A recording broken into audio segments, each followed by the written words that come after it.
Welcome back to that side of TikTok, because apparently we've now entered the Great Hat Heist of 2026. A lot of people would probably be losing their shit if they learned their house cleaner was slowly stealing things from their house every time they came one by one cleaning session at a time. I am a minimalist, so I don't attach myself to inanimate objects. Therefore, losing materials and possessions doesn't bother me. It's the breaking of trust that bothers me, because now I'm screwed because I really need help around the house cleaning. I was raised an only child, so I became deeply attached to possessions and materials, and I had to learn later in life to break away from that attachment to materials, inanimate objects, and possessions. It wasn't until I was 30-ish, maybe until I became vegan. I think it was when I became vegan, but especially when I had to just move, break up, and pack up my important things, leave my ex's house and start fresh. That's when I became a minimalist.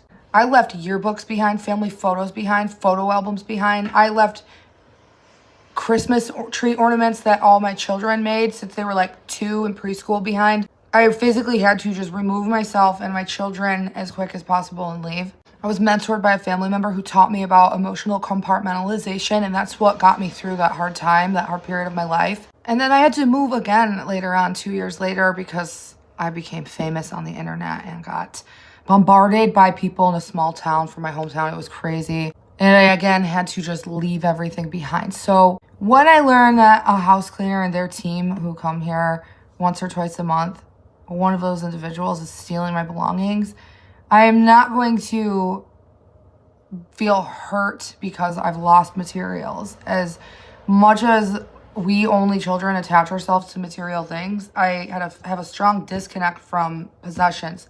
It's the fact that I work like 12 hours a day. I don't ever have time to just clean 24/7, and this was a major support for me, and now I'm gonna have to start fresh and try to find someone else who won't steal my hat.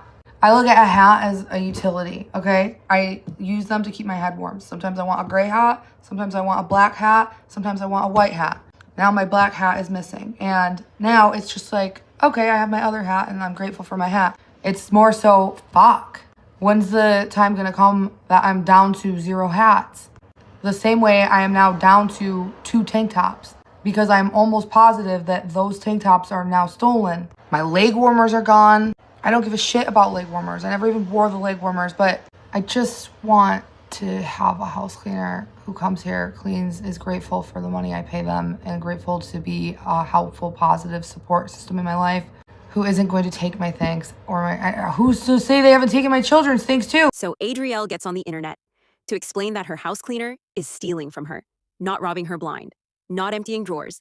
No, a black hat and allegedly 2 tank tops. Now, instead of dealing with this like a normal adult, speaking to the cleaning company, we get a 3-minute TED Talk about being an only child, becoming vegan, minimalism, emotional compartmentalization, leaving her ex, becoming internet famous, and how she's basically above material possessions. Girl, the hat did not need a backstory. She keeps saying, I'm a minimalist. I don't care about things.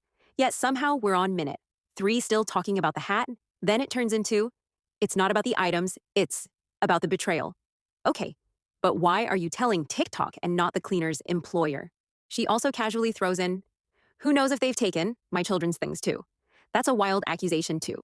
Drop online with 0 proof. And let's not skip the best part.